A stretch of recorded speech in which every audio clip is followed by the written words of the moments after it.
The Eastern Shore Missionary Baptist Association, with its moderator, Reverend S.B. Bracy, decided in 1889 to purchase 18 acres of land to erect, and I quote from the minutes, a education learning institution, because they thought that no minister or teacher should teach unless they were more learned than their pupils. In 1916, they were visionary enough, wonderfully so, to turn that land over to the Baldwin County Board of Education. They did this when they built the school. They built it because there were no schools for black children in Baldwin County. So the churches, the association, began to try to teach the children themselves. Hence, they built the Eastern Shore Academy, the Eastern Shore Academy. That was the first school. We believe, we are not sure where the first building is located, but of course that is part of what we are trying to do with the history. So in 1916, the land was conveyed to the Baldwin County Board of Education, and the school was renamed the Baldwin County Training School. That is the school my mother attended and many others. That children from all over Baldwin County were bused to Baldwin County Training School. There was a dorm erected on campus where children could come and live in. I am passionately in love with the history of this school and the project, the work of the foundation. We have been working 16 years to preserve the history of this school. So to now be a part of the ongoing work of this museum, now that I have retired, I intended to make it my life's work. It's important to me that we get the facts correct, because I do not want our history to be distorted. It is important for us to make sure that the children who will follow us in perpetuity will be able to see the accomplishments of their parents, how hard they worked with such meager earnings to buy 18 acres, to purchase 18 acres of land, and to build a school. The one thing our parents and our teachers taught us was not to have hate, but to have love. And I think that is what carried us over the years. Because yes, we have heard about the segregated schools. We know about them. We know about the books and the hand-me-down books and desks and so forth. But those things did not affect us. They did not affect us because of the love surrounding us from our parents and our teachers, who taught us to be somebody and to work hard to be all that we could be. And they told us that if we spent time hating anyone or feeling victimized, it would only sap the energy or make us so emotional we would not be able to think. And so I think as we look at the accomplishments of the students who are going to be preserved or who are depicted in this museum and whose work we are trying to preserve, I think the students will be able, I'm hoping that we will be able to capture the love. That's what we've got to capture, because that is what has helped us to survive. And the inner spirit that comes with that, the tenacity that comes with that, the strength that comes with that, that allows us to continue to move forward. And we have tried to pass that down to our own children. We will not be here many years to come, but I hope that the children coming through, by seeing what we do have preserved so lovingly, so carefully, ensuring that it has been protected and that we have gotten the facts straight, that they will see that this comes from their parents, and it will give them inspiration. It will give them guidance. We hope that it can retrieve a lost soul, if you will. Someone who might have, who may not be on that straight path that our teachers and our parents talked about, that they will see this and be renewed. So that's what we are trying to do in this museum. That's what I remember about our school. That's why we're trying to preserve this. We don't want the facts to be out there, the things that are not true to be passed down. We know that through television interviews where people are remembering things, while there's a lot of richness in that, there may not be, some of it may not be fact. So what we want to do is carefully put together our history based on the facts. My father was Walker James Carroll, who was principal of Baldwin County Training School from 1938 through 1970. He was from Mobile, and he attended Alabama State College in Montgomery, and so his first job was in Clanton, but schools closed after half a year because we're talking about the Depression era and they ran out of money. He came back to Mobile. He taught at Mobile County Training School for the rest of that year. It's a half year. The next year, he was given the principal's job in Laverne, and he taught there for 2 years, I believe it was, when this job down here in Baldwin County came open. And he was asked if he wanted to go to Baldwin County. But see, he was from Mobile. His mother was still there and getting, on up in age and not too good health, so he was very happy to come to Baldwin County. But Baldwin County wasn't as close to Mobile then as it is now. And I'm not talking about geography. I'm talking about how you had to get from one place to the other. You had to take a ferry because I think that was just before they did the Bankhead Tunnel.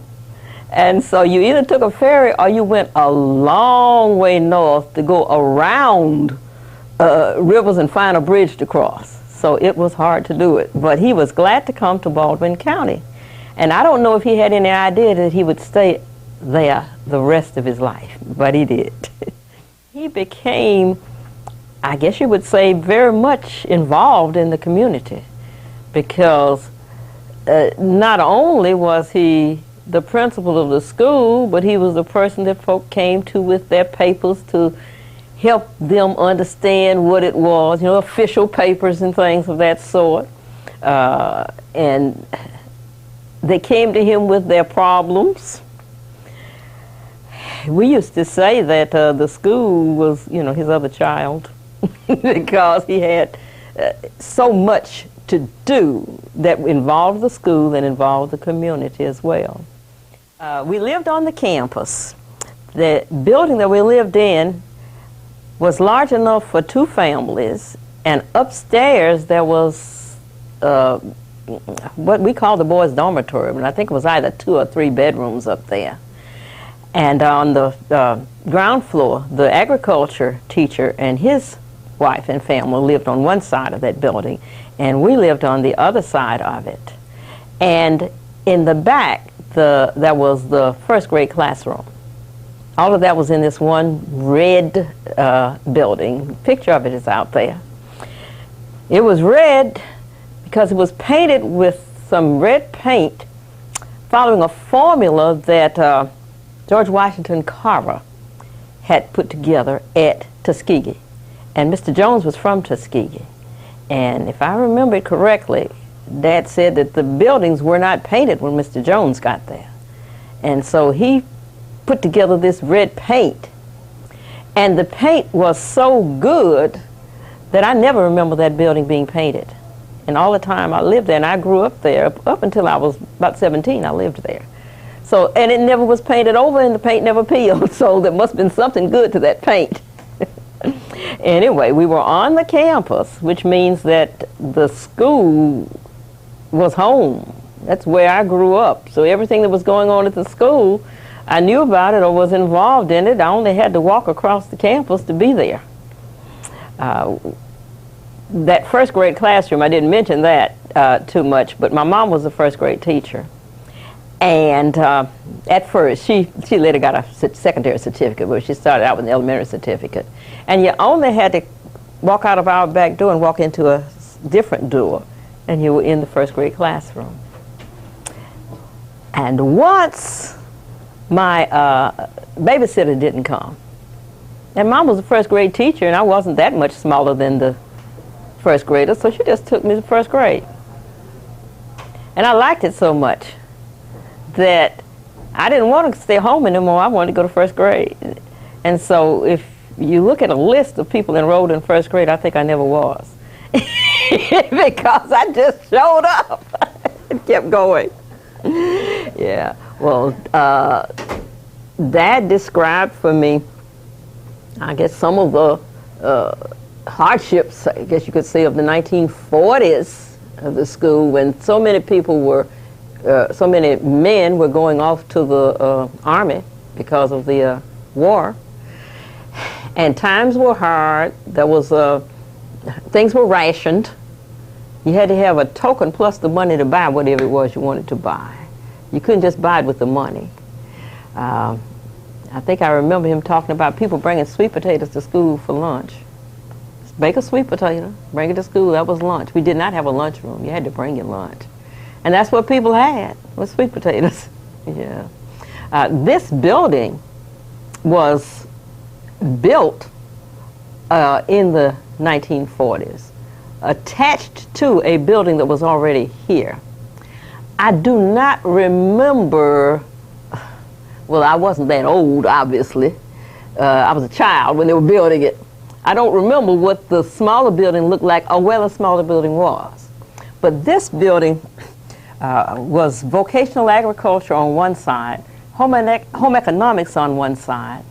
There was a classroom, I think it was the third grade classroom that was attached to the building, and there was a snack bar. At least when I was in high school, there was a snack bar there because I used to be one of the ones who sold ice cream sandwiches and popsicles and Cokes in the snack bar. And that was a big deal then if you were important enough to be one of the salespeople in the snack bar. So I was one of them. Some of my other classmates were there too. In the home economics area, I can remember two rooms, a big room in the front where we came in, and then the room in the back that is the kitchen, was still the kitchen. In the room in the front, there were tables in sort of a, seems to me it was either a U shape or it was entirely closed in. And around the walls, there were sewing machines. And so we cut our cloth on those big tables, and we had class, we were seated around those tables. And then you turn around and you stitch it on the sewing machines. When I took home economics around 10th grade, they were just getting rid of the pedal sewing machines. Nobody wanted to pedal, but we actually had sewing machines where you had to move your feet back and forth to get the wheel, the wheel to go around to move the needle up and down. But we had some electric sewing machines, and everybody was racing for the electric sewing machines because we were not interested in learning how to use those antiques. And I never did sew on the pedal. I want you to know that right now. One of the big deals when you took home economics was one class learned how to do biscuits. That was a big deal, believe it or not. And one class learned how to make fruitcakes. For Christmas, the girls who wanted to would bring all of the ingredients for fruitcake. And you had to do your own chopping. There was no such thing as buying a bag of chopped fruit, such as you can do right now to make your fruitcake. No, you had to chop the fruit real fine to suit Mrs. Mildred Warren, who was the home economics teacher. I didn't make it a fruit cake because fruitcake mixes had been invented by that time. And I firmly believe that if somebody invented a mix, that was to save me the trouble of chopping things. So I was never one of the ones who volunteered to make a fruitcake, but some of them did, you know. We learned how to fry chicken. You'd fry chicken, and then you would invite some of the fellas in to taste of the the artistry of your cooking. Yeah. So I took homemaking here 2 years. It was a 3-year course, but you didn't have to take all 3 years. You had to take one. Girls had to take one, but they didn't have to take all 3, so I took 2. The fellows had vocational agriculture on the other side of the building, probably the side where we are right now. And they learned to run a farm. We had a farm on the campus. Mr. Jones was trained in agriculture at Tuskegee, and there was this fence that separated the farm area from the rest of the campus. And he grew sugar cane and corn. I don't know what all else, but you could see the sugar cane because it's tall, and you could see the corn because it's tall. I don't know what else he grew back there. He had turkeys and chickens and pigs and cows and at least 2 mules, if I'm not mistaken. Yeah. And during the summer, they would allow the mules and the cows to roam freely over the campus because students were not there. But between the road and the outside road, there was a grate, and the animals would not walk across that grate. There were holes down in there. So there was a fence around the rest of the campus, but there were holes in those grates where the road on the school led out. And so the animals could just roam freely. The mules and the cows, not the chickens and the turkeys. I can remember that, well, back then chickens flew. Chickens may be too heavy to fly now because they bred them so they have big breasts. But the chickens would fly up into the low branches of the trees to roost at night. You know, when I say chickens flew, folks say chickens can't fly. Well, they probably could if they didn't, if they weren't so heavy these days. Yeah, I can remember we'd have hayride, and the mule would be pulling the wagon, and the kids would be in the wagon, and I can remember somebody plaiting the mule's tail. Yeah, so we were in the country, really. We had to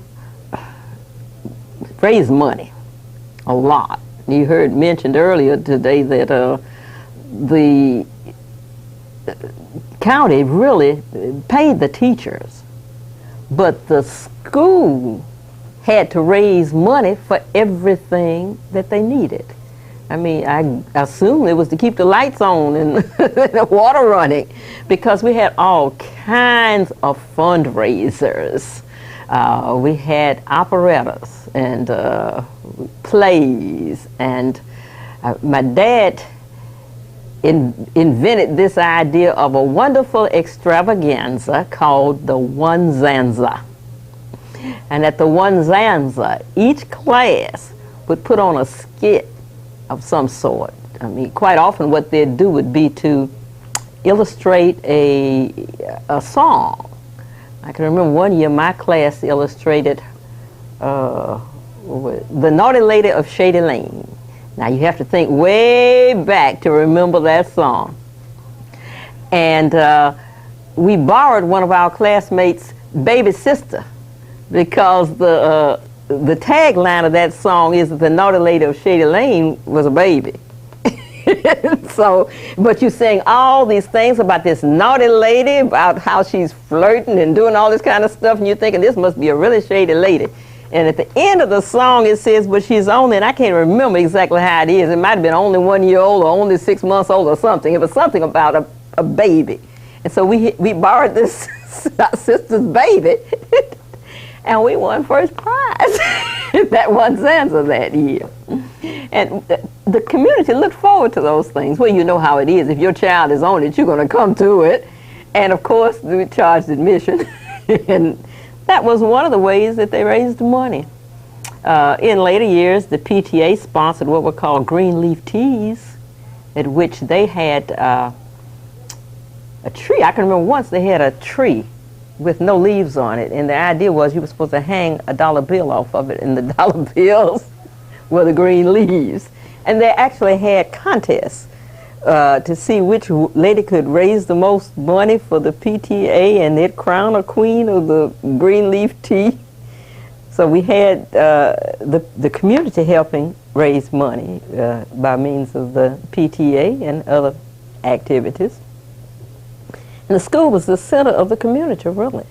I'm talking about days when very few people had television sets. So when we had amusements here, they came, you know.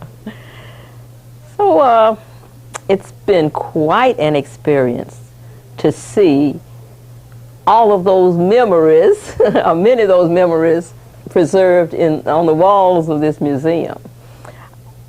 I must confess that I really did not expect it to be so very professional, in which it has all of these segments, you know, the athletic segment and the home economics and the music, and that principal's office is almost something that I could cry over, because it's got my dad's picture on the desk as if he were still sitting there. It's just absolutely wonderful to see all of that. As it relates to this school, that is Baldwin County Training School, I'll have to say that Mr. Jones, W.O. Jones, was one of my favorite teachers. He essentially took me by the hand and discussed with me the importance of, first of all, paying attention to details. He also stressed what I thought was a very good work ethic, although I had come from a community where that was also stressed as being something of importance. And it's true what they say, that it does indeed take a community to raise a child, such that if you got in difficulty at one person's home in the community, they would discipline you, and the follow-up to that is you would get disciplined again at home. Mr. Jones was cut of that philosophy, and of course he reached me to such a level that he never had to truly discipline me in terms of scolding, using a belt, etc., etc. I was very responsive to him. I had a similar person in my community that way, Mrs. A.T. Jenkins. Mrs. A.T. Jenkins is the mother of Dr. Matthew Jenkins, our speaker from opening day.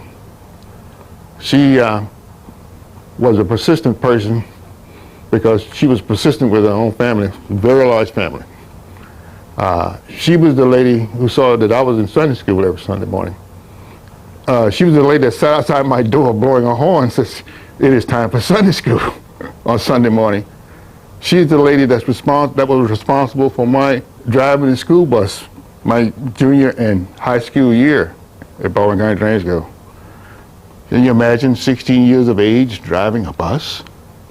The responsibility for such an effort? But back to Mr. Jones. Mr. Jones saw to it that we were well-rounded in terms of being responsible people. It was a function of his as being the agriculture teacher in the area to support the local farmers and regular families for whatever problems they might have when it came to farm animals, for example. And the technique for doing such things, obviously he brought it here from his training at Tuskegee. It was not uncommon to have to go down and help a farmer with his pig farm, in that certain pigs, especially the male pig, once he reached a particular age, he was prepared for market. And we had to do that by taking away his manhood, which was an interesting process. Graduation time came. Mr. Jones asked, "What are your plans?" And he had talked a great deal about Tuskegee, being a graduate himself. I would like to go. And he really thought that I had an interest in becoming an ag teacher. Maybe someday, who knows, I may come back and replace him. He loaded yours truly into his car, along with his other paraphernalia that he carried with him when he was traveling to Tuskegee. My big trunk was mounted in the trunk of his car, and off to Tuskegee we went. Sitting in front of the ag teacher at the Department of Agriculture, Tuskegee, I have one of my students here. He has an interest in becoming maybe an ag teacher. Do you have any scholarship money? Because as I left home for Tuskegee, my old man says, "I don't have any funds to support this. I wish you all the luck in the world." Mr. Jones got me involved in a work-study program, and it was an interesting point from that point on. The minute he left campus, and I will confess this now, and I would never confess it to his face if he were alive today.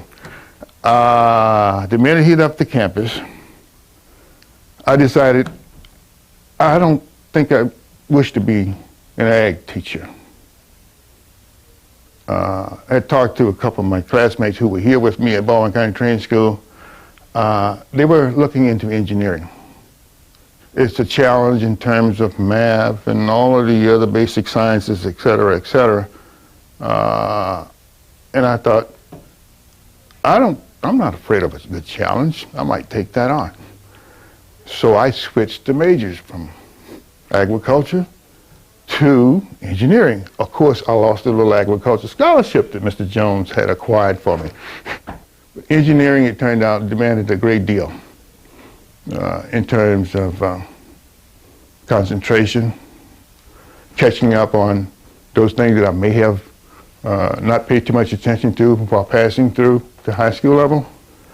I learned to study in depth from other classmates. And I learned in particular to understand how to study from my roommate. My roommate was also a graduate of Baldwin County Training School. And he was valedictorian of the class. And you've heard of the story of being a copycat? Well, I learned to concentrate and study based on what I saw in front of me. And this was a good thing in that students or kids influence each other. So that if you hitch your little wagon to a rising star, chances are very good that you may just get jerked along with it. And that's essentially what happened to me. So I graduated from Tuskegee University in 1960 after 5 years of work and study with a BS degree in engineering, a commission as a second lieutenant of the United States Army. I was the most improved engineering student of the class for that year, received the Dean's Award, was employed immediately by the Department of Defense, and the rest, they say, is history. I joined the band in the 10th grade, and one of the unique things about that was my aunt was able to get me my own instrument, and I played the bare lyres, and it was delivered here on campus to me in the band room, and everybody was excited because only a few of us that actually owned our own instruments. And we just had wonderful experience. We used sheet music to learn the marches. But for the more popular songs, at that time, one of the songs was called Mockingbird. We would actually play the little record, and each section, like the horn, the bells, the drums, we would all listen and pick out what we were supposed to play. And then we would practice and it would come together that way.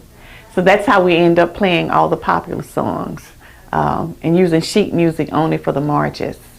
And one of the most unique and interesting experiences is we played, I think it was Douglasville, and we were playing Mockingbird, and the bells, the drums, and the cymbals, we were at the very top of the bleachers.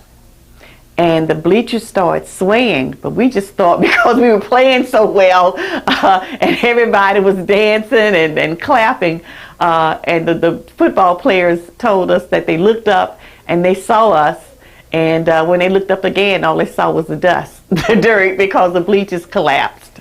You know, no one was really seriously injured, but that was a really unique experience. My aunt threatened not to let me travel after that with the band because she thought, you know, I might have been seriously injured, and that they weren't really, the teachers and the band instructors was not really protecting, you know, us from injuries like that. But that was fun. And we had a band hut where the gymnasium is.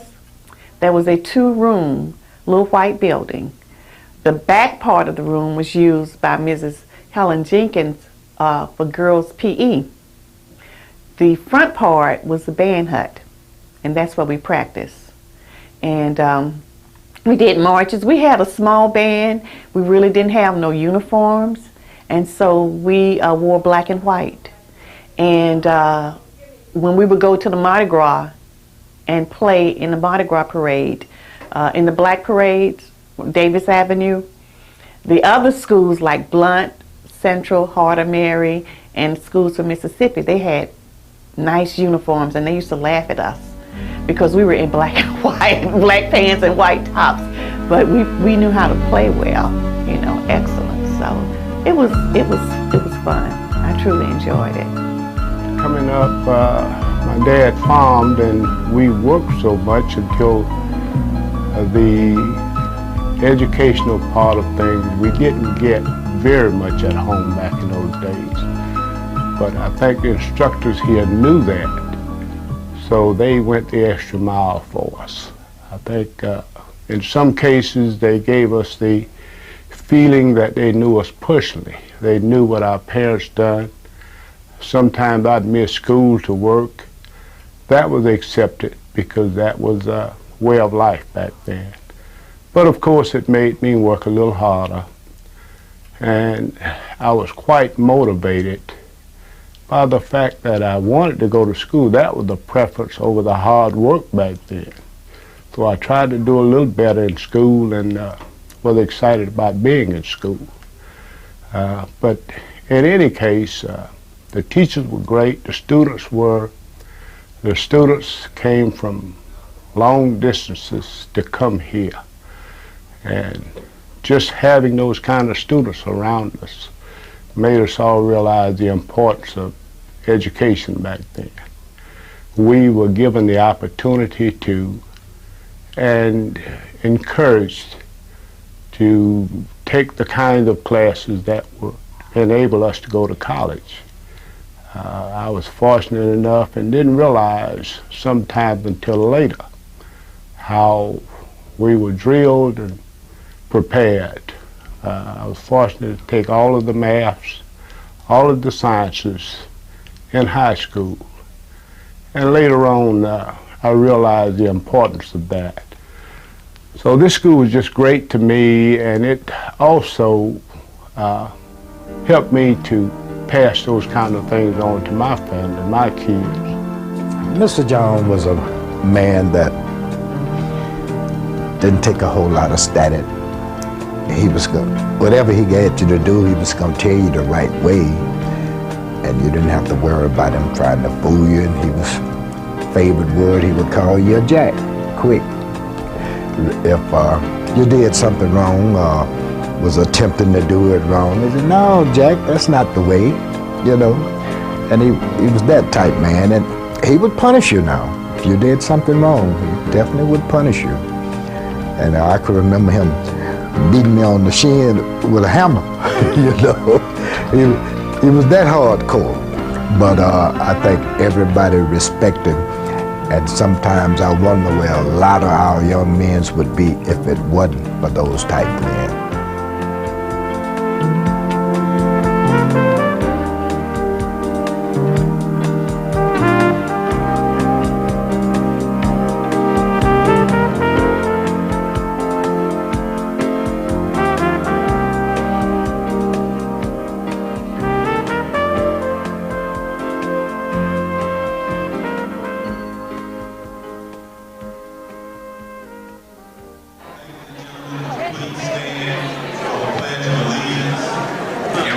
Standing for the singing of the national anthem. I pledge allegiance to the flag of the United States of America and to the republic for which it stands, one nation, under God, indivisible, with liberty and justice for all.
Good morning, everyone.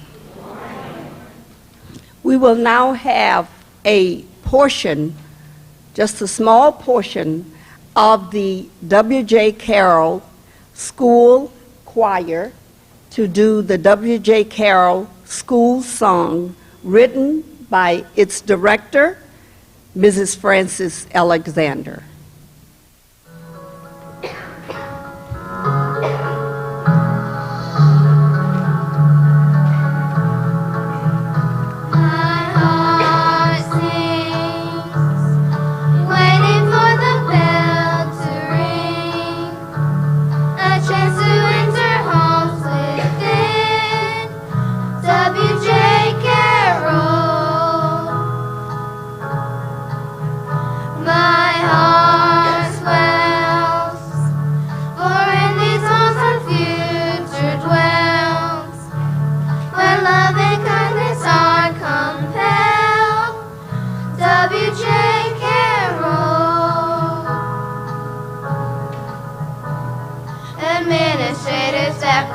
And all of our great staff are carrying on the mission of our mentors of the past, a purpose and a vision for teaching us to be the very, very, very best for all the world to see.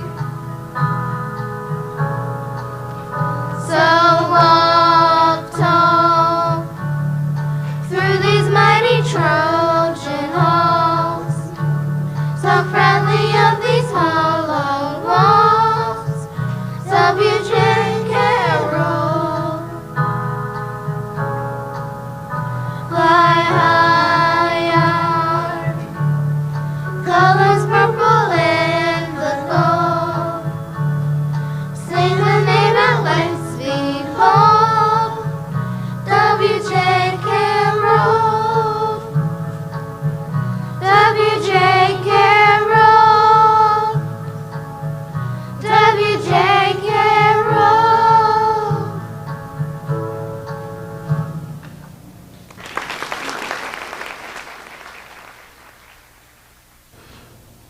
We will now have the invocation by Reverend G. Davis, Twin Beach AME Zion Church, who is pitch hitting for Dr. Bonner.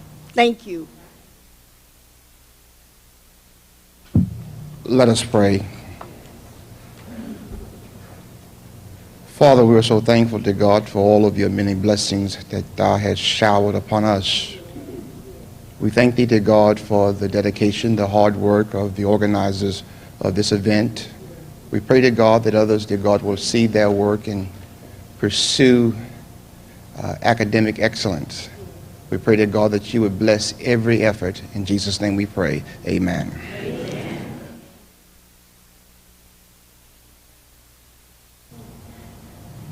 As we continue with the program, I just wanted to take 1 minute, and only 1 minute, our fearless leader, Ms. A.G.,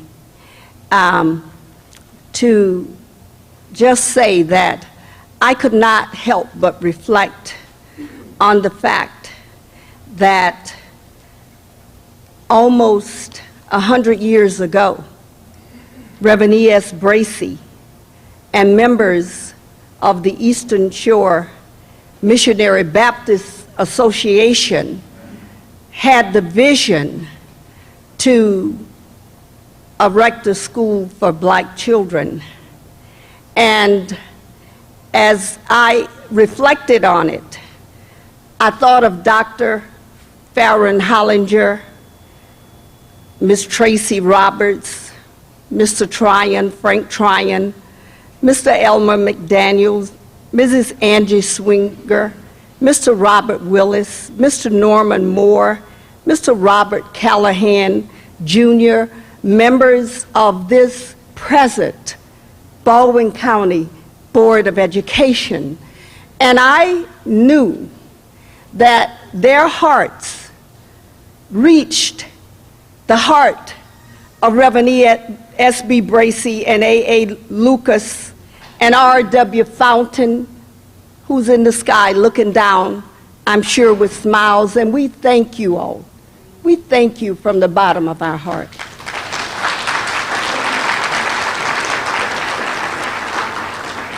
And from the minutes, which you will see posted over in the museum from the Eastern Shore Missionary Baptist Association, I quote, "The Education Committee recommend that the association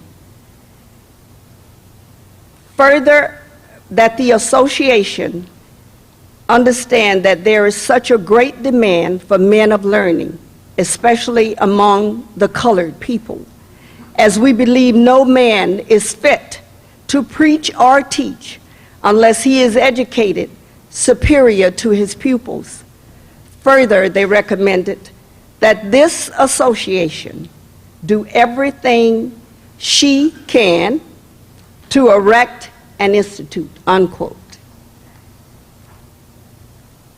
We will now have a welcome from our fearless leader, Ms. Gottrell A.G.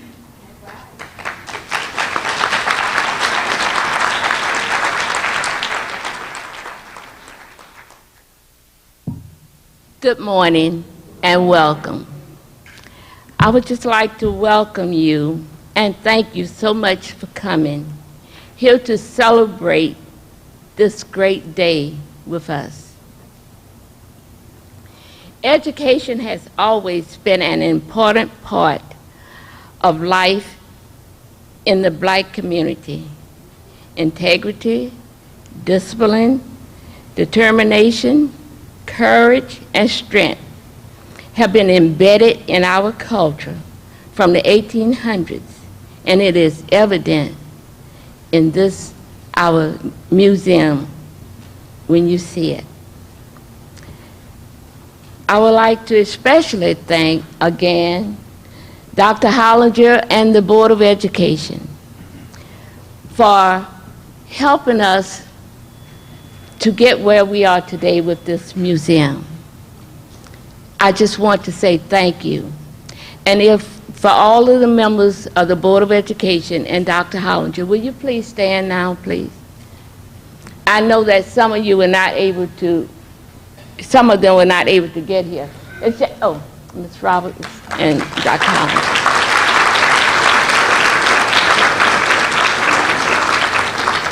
Ms. Roberts represents our district. I would like for any member of the Board of Education, teachers, principal, teachers, bookkeepers, to please stand. Any person working for the Board of Education, will you please stand?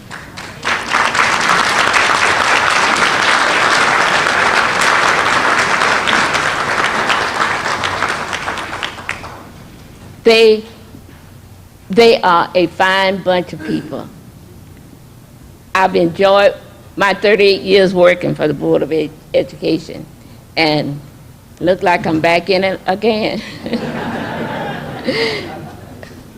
Now, I would like for all elected officials to stand.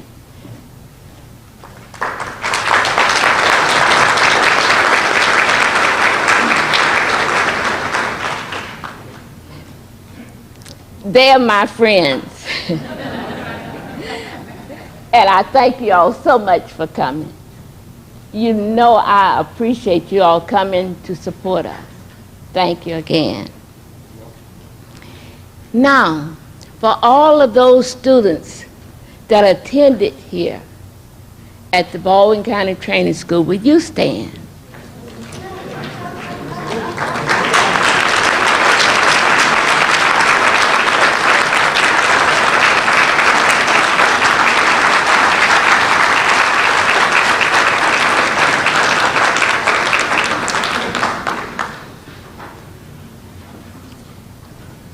I just want to thank all of you for coming and sharing this event with us. I want you to know that when you go to tour the museum, it is not a finished product. It's a work in progress. And if you have anything that you can contribute to it, please do so. We will be open Tuesdays and Fridays from 10 to 4. But if you would like to come on another day, just give me a call. And I think most of you know my number. If not, it's in the telephone book, and it's on those little cards. And I promise you, someone will open that museum for you. I would like to thank the principal here. Where is she? She has been so supportive. She and all of the teachers here at the school have really helped us. The custodians and everybody have really done a great job in supporting us.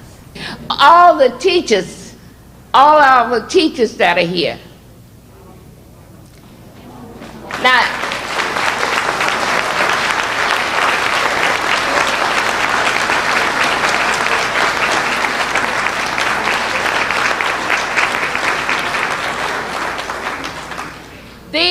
these are the people that really put forth a great effort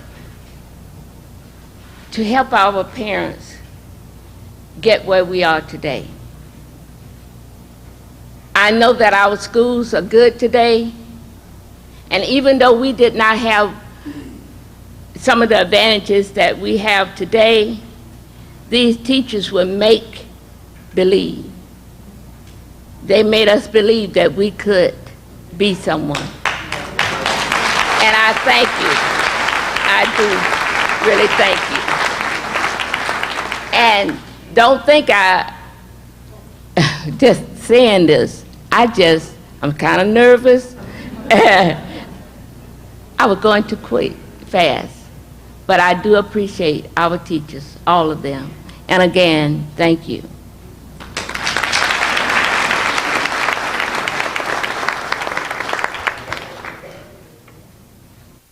Person who believes in justice and freedom and liberty, and who has done wonderful things to preserve the history of this county. And so I am pleased to present Dr. Farron Hollinger.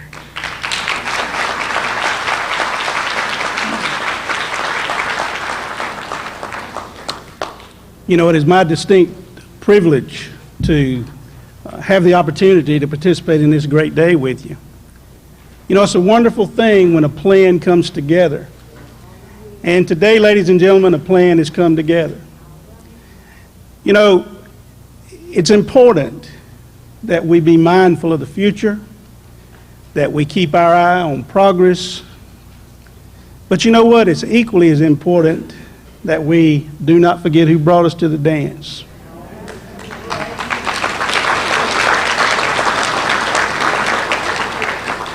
And I want to tell you, the lives, the efforts of those that we celebrate today have truly helped bring us to the dance.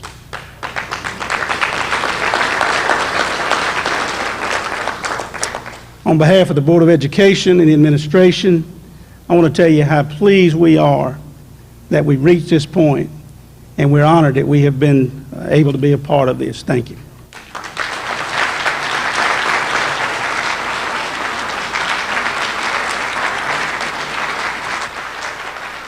We will now have remarks from the wonderful principal of the W.J. Carroll Intermediate School, Mrs. Dana Horst.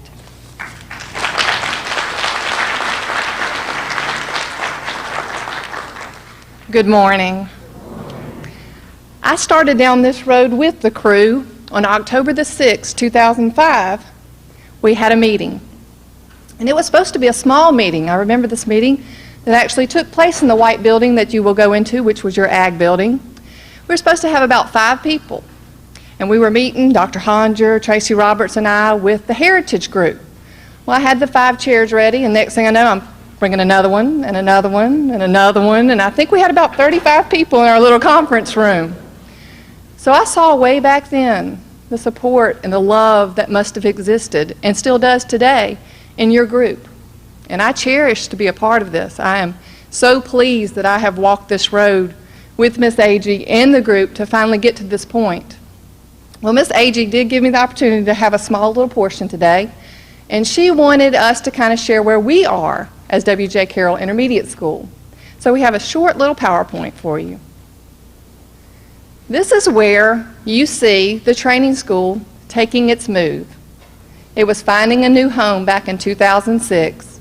With the efforts of our Board of Education and our maintenance department and construction, it took a move, and it was the most interesting thing to watch, that big building on wheels drive around the campus. But then it found its new home.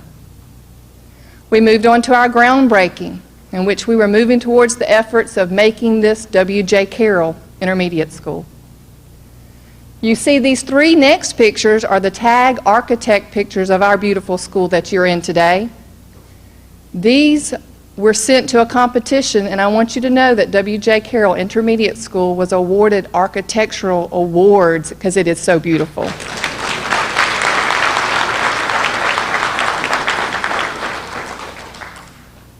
We have extras. Dr. Jenkins was talking about the things that you did not have. Well, today we are grateful to have such a wonderful facility. We have things that other schools do not have at this point and working towards it. But we have a science lab that a lot of schools do not have. We have 2 computer labs that our students get to go twice a week to. We have what's called Promethean boards, which are technology display boards for our students, so they're up and coming with the technology of today. And we have just erected our new playground out there, which has a pentaweb, which is the most unusual climbing apparatus that you will have ever seen, but new and elite. And we also have a broadcast system that runs all the way through our school too, so we can get out our character lessons and different things each morning to every student. Just a little bit about our current enrollment. We are a 4th, 5th, and 6th grade school. We have 425 students and 60 faculty and staff members. Just thought I'd share a few little pictures. I was thinking about what the training school must have been like, and I am sure and most positive that y'all worked for your community, and you too did character development, as I heard Dr. Jenkins say, and we too are carrying on that tradition. We celebrate our successes, as I know you did, definitely listening about football and the power and spirit you have behind that. We celebrate our successes of reading and writing and math. We also have a good time and enjoy each other, and I definitely know you did that. I can tell by the spirit in the room you enjoyed each other's company. And finally, we laugh a lot, carry on a lot, and I can tell by the stories of the that I hear around that y'all too enjoyed each other as far as socially. The teachers had to work hard together to make sure each and every one of you got a great education. But that is W.J. Carroll today. And I'd like again to thank you for allowing me just to spend a few moments up here, and I will take the words of Dr. Jenkins, which goes back to Mr. Bracy and Mr. Carroll, and try to make sure that our school carries on these traditions and carries on the powerful phrases that you gave and the ones that were posted on the bulletin boards. And we will definitely try to keep that tradition going. Thank you.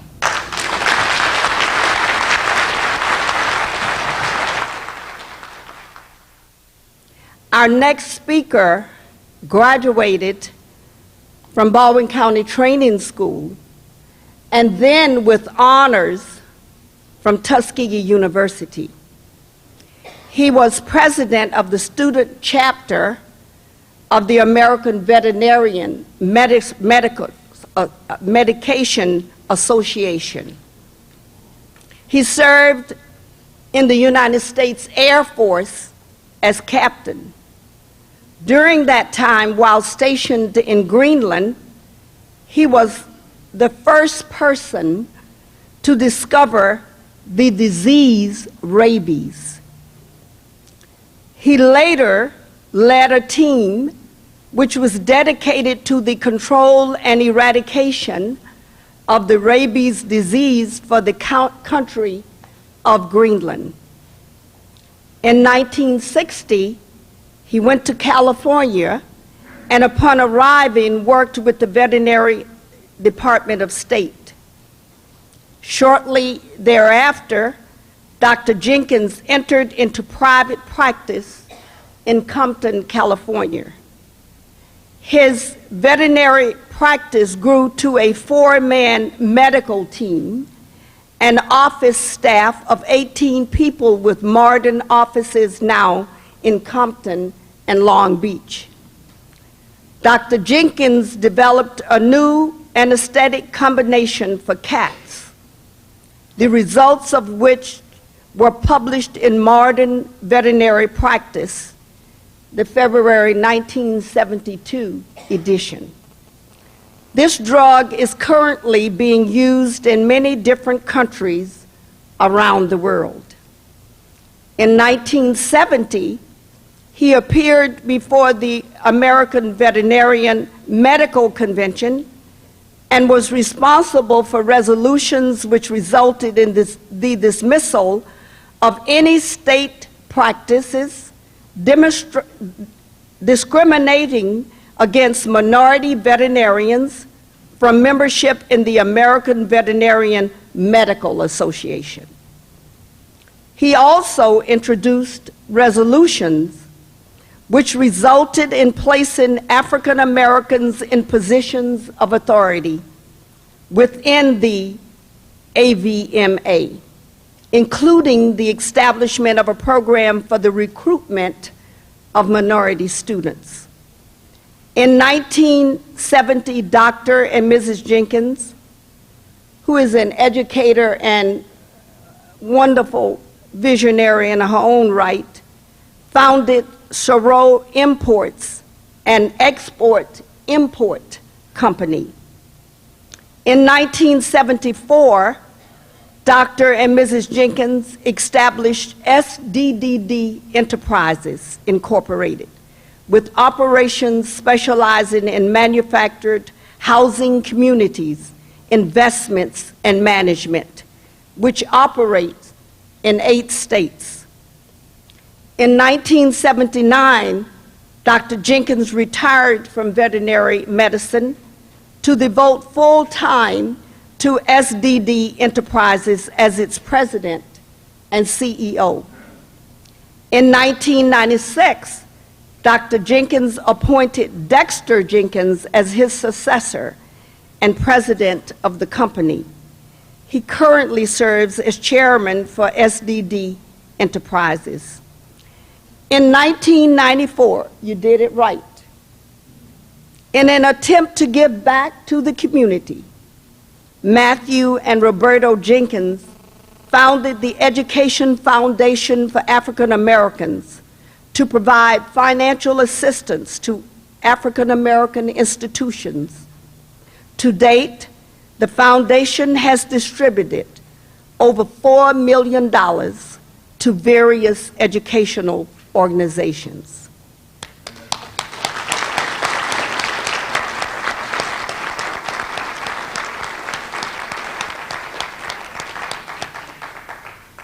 Dr. Jenkins has been honored by his alma mater, professional associations, and numerous community organizations for his leadership, inspiration, and examples. His many service on boards of trustees, they are just too numerous to name. But he has been on, just to name a few, Compton College, Tuskegee University Board of Trustees, Claremont College, on and on. And I will just say, you will see in our archives, because we're documenting everything we can document, you will see that he has worked with President George Bush Jr., Nelson Mandela, and many, many others. And so it is my pleasure to present the next speaker, Dr. Matthew Jenkins.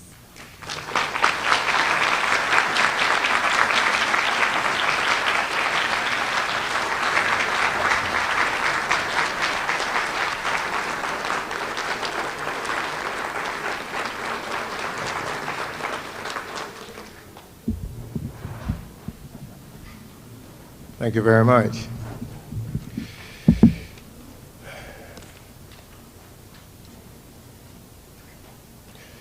I am very honored to be here with you today. But first I would like to thank the Baldwin County Board of Education under the leadership of Dr. Hollinger and the staff, the teachers, and all the people that went in to make this happen. You know, this is something special. And I think you all should give yourself a hand.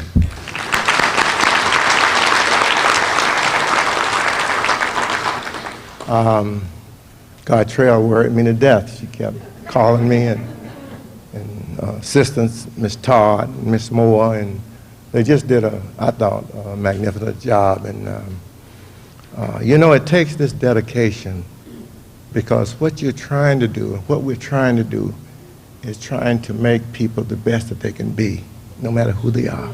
That's what we're trying to do.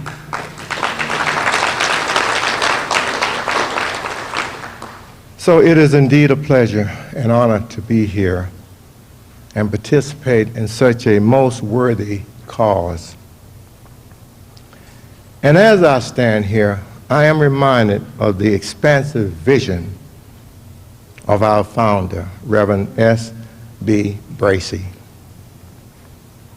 moderator of the Eastern Shore Missionary Baptist Association, and its members who were able, with such meager resources, to purchase this 18 acres where we're standing right now, 18 acres.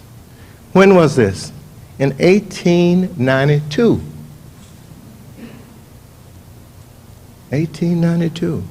That's over 100 years.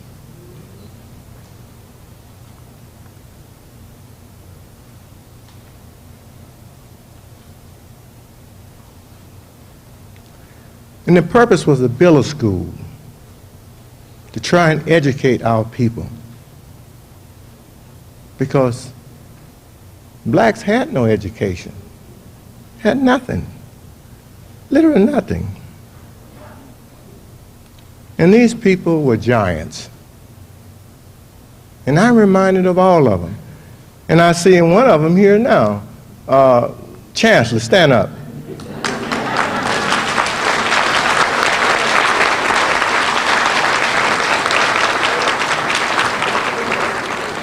This guy's trying to hide over there. I saw him.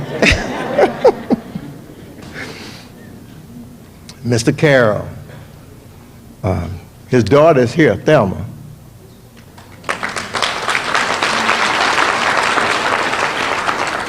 W.O. Jones.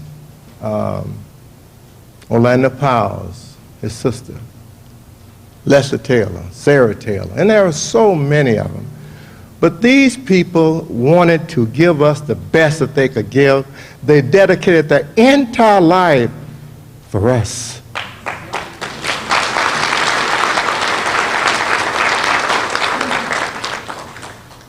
They wanted us to go out into the world. They wanted to prepare us.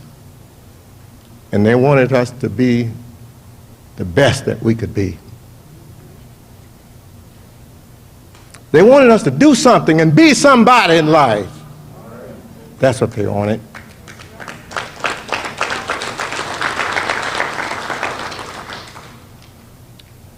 It was not easy. The facilities and equipment provided were inadequate. The white kids got new books. We got the old discarded ones that they didn't want anymore. The same with the facilities, the material, equipment. But look at this today. Isn't this beautiful?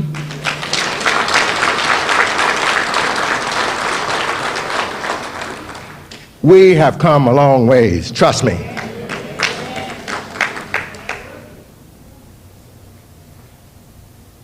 I remember when we got ready to play football. The white kids got all this new equipment. We had to get these old work shoes, Rogaines we called them. We carried them to a shop, and they got some hard leather and screwed this leather on the sole to make cleats. That's what we played football in. But it didn't stop us from playing football, did it?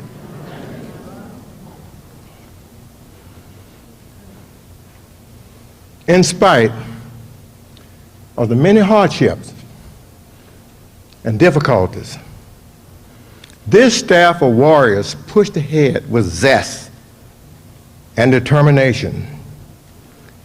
I can hear Mrs. Carroll saying now, "You got to get your lesson. You must get your lesson." And Mr. Jones, do the job, don't explain. And he had that motto on his bulletin board all the time. One student said, "Mr. Jones, what does that mean?" He said, when you have a job or task to do, you do it so well, it requires no explanation. That's how it's supposed to be done. He always said also, if you don't get an education, you'll end up being a ditch digger. Mr. Carroll and his staff taught us not only our assignments. See, they had a role too, because these people just coming out of slavery, and they had a lot of other responsibilities other than just assignments. They took personal responsibility for mentoring us about our values, ethics. We were taught that if we wanted to be successful, we had to work hard and prepare ourselves for any eventuality. To be neat and clean, dress appropriately for the occasion, to be of high moral value, to have high moral values, and character. If we told someone we were going to do something at a certain time, we did it.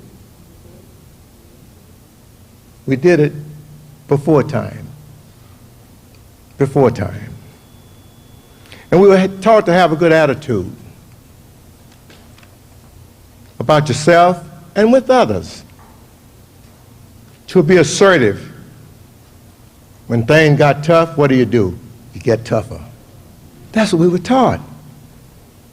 We got a good educational foundation so that we were prepared to meet all the competition we were certain to face in life, and to give directions to our lives, to give directions to our lives by setting written goals and sticking with them, but changing those goals if need be.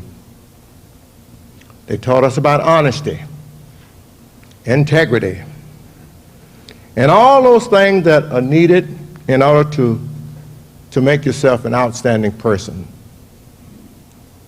Pride. The word pride. Whatever you do, take pride in it. Do it well. Don't half do it. If a job must be done, it should be done well. That was another side of these warriors. If you got out of line, and you know what I'm talking about, you were warned that they would send you to Mr. Carroll's office if you continued the disruption. Now, you can't do that now. They put you in jail. But no one wanted to go to Mr. Carroll's office because he would close the door, take his belt off, and you would get strapped. Now, Mr. Jones had a different way of doing it. Now, somebody over there laughing, I think, been through that belt line. He would have 2 rows of students take off their belt, and they faced each other. And the disruptive student would have to run through there, and these students would strap him. And sometimes those guys would turn the belt around and use the buckle.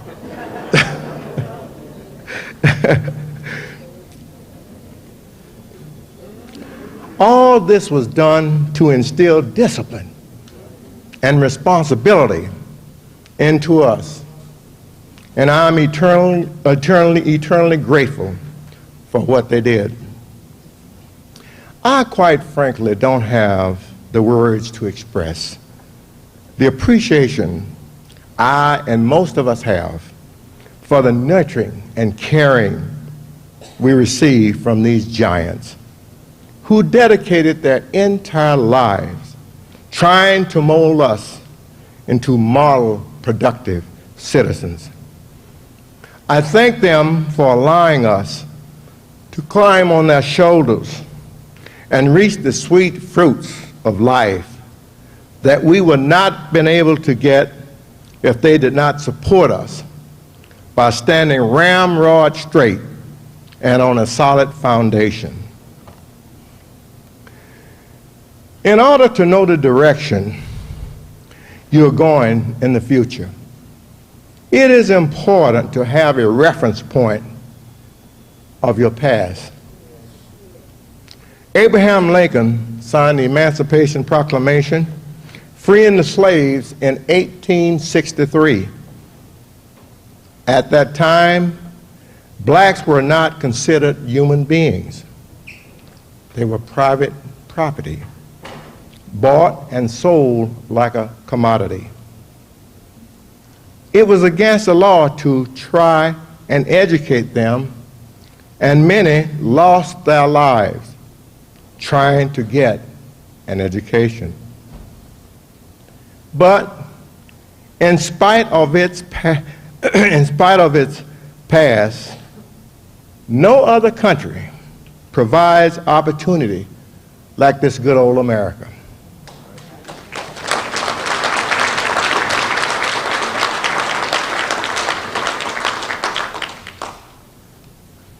The genius of America is the Declaration of Independence. Thomas Jefferson wrote the Declaration of Independence. And He wrote it as a living document. It's supposed to be moving from day to day. And he said he wanted to be always moving even closer and closer to liberty, to equality, to freedom, and to justice. That was Thomas Jefferson. And that's the reason that if you work hard, if you prepare yourself, if you have a good foundation, you can move like Barack Obama all the way up to the presidency.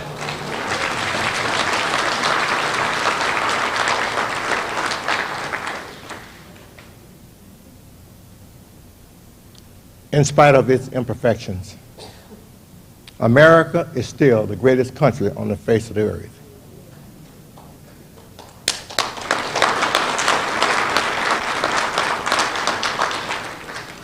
And we should all do whatever we can to make sure that we give every individual an opportunity to go as far as his work, his talent will allow him, regardless to whatever.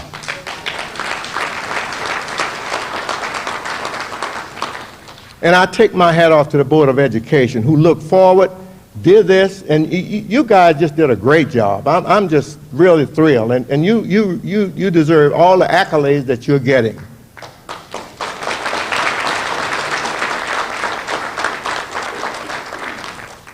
And the track you're on, I'm certain that this is just a start.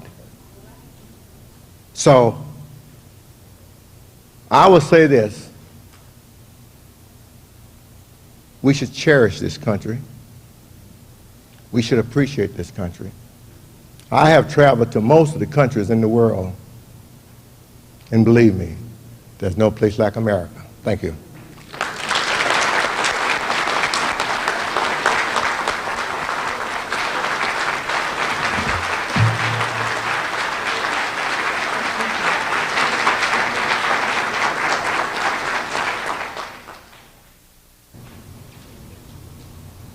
We will now ask the members of anyone who ever attended Baldwin County Training School, would you please stand and we will sing the school song.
In 1947, when I was a student here, I never would have guessed that we would have witnessed a dedication today, as such as we had today, when we had in that room almost 300 people of all races.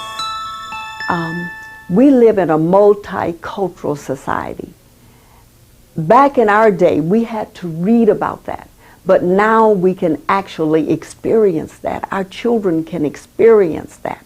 And to have the kind of support we had with representatives and senators and principals of schools, black and white, who were here in total support.